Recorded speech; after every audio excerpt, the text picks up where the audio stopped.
প্রায়শই আমরা পেশেন্ট পাই যারা সিজার ডিসঅর্ডার বা মির্গির রোগে ভুগছে, তারা ওষুধ খাচ্ছেন এবং আবার তাদের সিজার অ্যাটাক হচ্ছে, আবার মির্গির অ্যাটাক হওয়ার জন্য আবার ডাক্তারবাবুর কাছে আসছেন এবং এসে বলছেন ডাক্তারবাবু আগের সমস্যাটা আবার দেখা দিয়েছে, আবার মির্গির অ্যাটাক হয়েছে। অনেকে তো আবার নিজের হাত পা পুড়িয়ে তারপরে আসেন যে আগুনের ধারে গেছিল, সেই সময় সিজার অ্যাটাক হয়েছে, তারপরে হাত পুড়ে গেছে বা কারোর হাত পা ভেঙে যায়, কেউ বা জলে ডুবে যায়। এরকম সিজার ডিসঅর্ডারে যারা ভুগছে তাদের ক্ষেত্রে বারবার আমরা দেখি অ্যাটাক হতে থাকে। এই বারবার সিজার অ্যাটাক হওয়া বা মির্গির অ্যাটাক হওয়ার একটা মূল কারণ হলো সঠিকভাবে ওষুধটি না খাওয়া এবং ডিসকন্টিনিউ করা। দেখা যায় যে অনেকেই ওষুধ খেতে খেতে ওষুধ বন্ধ করে দেয়, তারপর আবার অ্যাটাক আসে। সুতরাং বেশ কমন সমস্যা এটি এবং এর ট্রিটমেন্ট খুব জরুরি। তার কারণ হলো এই খিঁচুনিটা একবার শুরু হলে বন্ধ না হতে পারে, জিটিসিএস হয়ে একজন মানুষ মারা যেতে পারে। হ্যাঁ, আজকে আপনাদেরকে জানাবো যে সিজার ডিসঅর্ডার হলে কিভাবে এবং কতদিন ওষুধ খেতে হয়, কতদিন ওষুধ খেলে আপনি এর থেকে সম্পূর্ণ মুক্ত হতে পারেন। আজকে তাহলে আপনার আমার ওষুধ বন্ধ হয়ে যাবে। হ্যাঁ, আপনি খুশি তো এই রোগটা সেরে যাওয়ার জন্য? আচ্ছা, তারপর একদম ভালো এখন, তাই তো? আর কোনো সমস্যা হয়নি? আর ওই বিষয়ে এপিলেপসি বা মির্গি সমস্যার জন্য ওষুধ খেতে হয় না? সম্পূর্ণ সুস্থ এখন ওষুধ খেতে হয় না, তাই তো?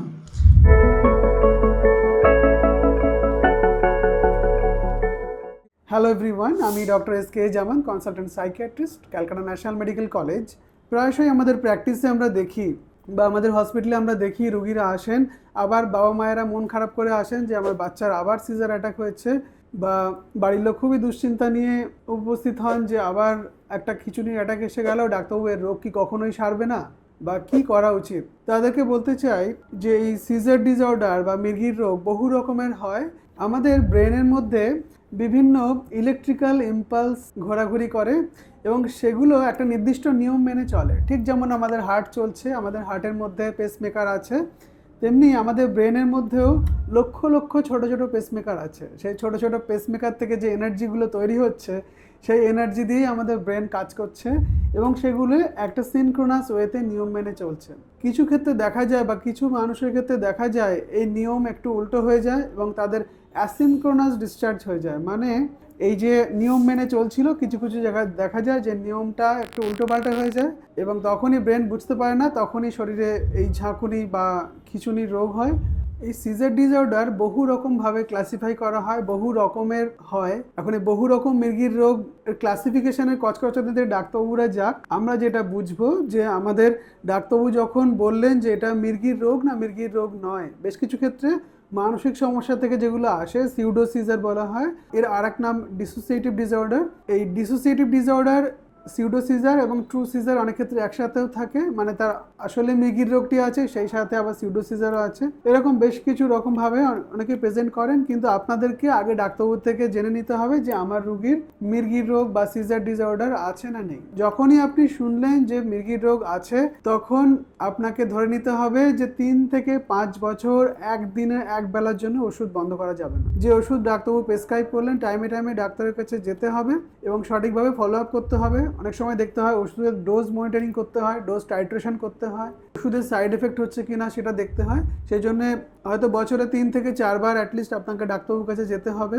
যদি আপনার রুগী একদম ভালো থাকে, একবারও যদি খিঁচুনি না হয় বা এই খিঁচুনির রোগের সাথে বা মির্গির রোগের সাথে অন্য কোনো কোমরবিডিটি নেই, তার সত্ত্বেও আপনাকে ডাক্তারবাবুর কাছে যেতে হবে শুধুমাত্র ফলো আপ করার জন্য। বেশিরভাগ ক্ষেত্রে আমরা যখন রুগীদেরকে বুঝিয়ে দিই খুব ভালো করে যে আপনাকে ওষুধটা খেতে হবে 3 থেকে 5 বছর অ্যাটলিস্ট সিজার ফ্রি পিরিয়ড, মানে খিঁচুনি হয়নি এইরকম 3 থেকে 5 বছর আপনাকে ওষুধটা খেতে হবে। যখন আমরা বলে দিই তখন দেখা যায় খুব চার্জ আপ হয়ে যান, যে এরকম হ্যাঁ ডাক্তারবাবু বলেছে আমাকে ওষুধটা খাওয়াতেই হবে, একদম বন্ধ করা যাবে না। তারপর দেখা যায় 1 থেকে 1.5 বছর খেলেন, তারপর কোনো একটা রিলেটিভের বাড়ি, মামার বাড়ি, কারো বিয়ে হলো, কিছু একটা এরকম ঘটনা আমরা রেগুলার শুনে থাকি যে তারপরে ওই ঘটনাটা হয়েছিল, তারপর 3 দিন ওষুধ বন্ধ গেছিলো, তারপর আবার একবার খিঁচুনির অ্যাটাক। সুতরাং আমি মজা করে পেশেন্টদেরকে বলি সে ছোটোবেলায় বাঁদরের গাছের ওঠার অঙ্কটা আপনারা করেছেন, বাঁদর 3 ফুট উঠছে আবার 2 ফুট নেমে আসছে, তাহলে কখন উপরে পৌঁছাবে? ঠিক তেমনই লাস্ট যেদিন আপনার খিঁচুনি হলো সেদিন থেকে ধরুন 2 বছর আপনি এক টানা ওষুধ খেলেন, ওষুধ খাওয়ার পরে দেখা গেল যে আবার একবার খিঁচুনির অ্যাটাক এলো এবং তার সেখান থেকে আবার 3 থেকে 5 বছর। সুতরাং এই মির্গির রোগ বা খিঁচুনির রোগ সারানো সম্ভব, এই মির্গির রোগ বা খিঁচুনির সমস্যা 1% পপুলেশনের মধ্যে হয়, মানে আপনার আশপাশে যদি 100 জন মানুষ থাকে তার মধ্যে একজনের এই রোগ থাকবেই থাকবে। সুতরাং বেশ কমন সমস্যা এটি এবং এর ট্রিটমেন্ট খুব জরুরি। তার কারণ হলো এই খিঁচুনিটা একবার শুরু হলে বন্ধ না হতে পারে, জিটিসিএস হয়ে একজন মানুষ মারা যেতে পারে বা কোনো বিপজ্জনক জায়গায় যদি খিঁচুনির অ্যাটাক হয় তখন একটা বড় অ্যাক্সিডেন্ট হয়ে যেতে পারে, যেমন আগুনের ধারে বা জলে নামার পর বা রাস্তায় ট্রাভেল করার সময় বা ড্রাইভ করার সময় যদি কারো খিঁচুনির অ্যাটাক হয় সেক্ষেত্রে একটা বড় অ্যাক্সিডেন্ট ঘটে যেতে পারে। এগুলি অ্যাভয়েড করার জন্য আপনাকে সঠিক টাইমে ওষুধটা খেতে হবে। এই সিজার ডিসঅর্ডার বা মির্গির রোগ এটি একটি নিরাময়যোগ্য অসুখ এবং এটি ওষুধ খেলে সঠিকভাবে ওষুধ নিলে এর থেকে আপনি কিওর হতে পারেন, আপনার সমস্যা পুরো সেরে যেতে পারে। অনেকের ক্ষেত্রে আমরা শুনি ছোটবেলায় সমস্যাটা ছিল এখন একদম সেরে গেছে। মা, আপনার কি সমস্যা ছিল? আমার খিচুড়ি হতো, খিঁচুনি হতো? আচ্ছা মাথায় প্রচন্ড যন্ত্রণা হতো। আচ্ছা, এখন খিঁচুনি হয়ে পুরো অজ্ঞান হয়ে যেতেন? হ্যাঁ, অজ্ঞান হয়ে যেতাম। আচ্ছা, লাস্ট খিঁচুনি কবে হয়েছে? 2020। 2020, মানে এই 5 বছরে আপনার একবারও খিঁচুনি হয়নি? না। আগে আপনার ইইজিতে সমস্যা ছিল তো, ইইজি হ্যাঁ, যেটা ছিল, ইংরেজিতে সমস্যা ছিল। কিন্তু এখন যে লাস্ট ইইজি করালাম 2025-এ, ইইজিটা ভালো আছে। নর্মাল। হ্যাঁ, ইইজিটা নর্মাল আছে এবং আপনার ওষুধ একদম কমে দেওয়া হয়েছে, জাস্ট অল্প ছুঁয়ে রাখা ডোজে দেওয়া আছে। আজকে তাহলে আপনার আবার ওষুধ বন্ধ হয়ে যাবে। হ্যাঁ, আপনি খুশি তো এই অবশ্যই, রোগটা সেরে যাওয়ার জন্য? অবশ্যই খুশি। হ্যাঁ, এটাই মানে 5 বছর যদি একটানা কেউ ভালো থাকে তাহলে ওষুধ বন্ধ করে দেওয়া যায় আস্তে আস্তে। আপনার আগে অনেকগুলো ওষুধ চলতো, কমে কমে একটা ওষুধ এই বিষয়ে দেওয়া ছিল, বন্ধ হয়ে যাবে তারপর। ঠিক আছে।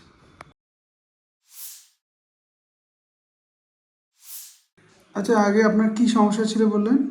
আগে এই 5 বছর আগে আমার একটা সমস্যা ছিল, মুখে কাঁপুনি হতো আর কি। আচ্ছা, মানে এপিলেপসির সমস্যা ছিল একটা, তাই তো? হ্যাঁ, তারপর কতদিন ওষুধ খেয়েছিলেন? মোটামুটি 3 বছর খেয়েছিলাম। আচ্ছা, তারপর একদম ভালো এখন, তাই তো? হ্যাঁ, আর কোনো সমস্যা হয়নি? না, সুস্থ। আর ওই বিষয়ে এপিলেপসি বা মির্গি সমস্যার জন্য ওষুধ খেতে হয়? না, সম্পূর্ণ সুস্থ হয়ে গেছি। এখন ওষুধ খেতে হয় না, তাই তো? না। এখন আপনি আমার কাছে এসেছেন তো অন্য সমস্যার জন্য, তাই তো? চিন্তাটা নতুন, অন্য একটা চিন্তা এসেছিল সেই জন্য। ঠিক আছে। সুতরাং আপনার এই খিঁচুনি সমস্যা বা মির্গির সমস্যা যদি থেকে থাকে সেক্ষেত্রে সঠিকভাবে ডাক্তারবাবু পরামর্শ অনুযায়ী ওষুধ খান এবং ওষুধ খেয়ে আপনার ট্রিটমেন্ট কোর্সটি কমপ্লিট করুন। টাইমে টাইমে ডাক্তারের কাছে যান এবং সঠিকভাবে ফলো আপ করুন। আমি পেশেন্টদেরকে মজা করে বলি যে আপনি জামা কাপড় পরতে ভুললেও আপনি ওষুধ খেতে ভুলবেন না। হ্যাঁ, এতটাই ইম্পর্টেন্ট এই সমস্যার হলে ওষুধটা খাওয়া।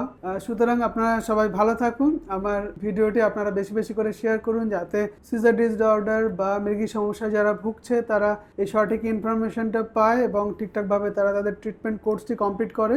এবং আপনারা সবাই ভালো থাকুন।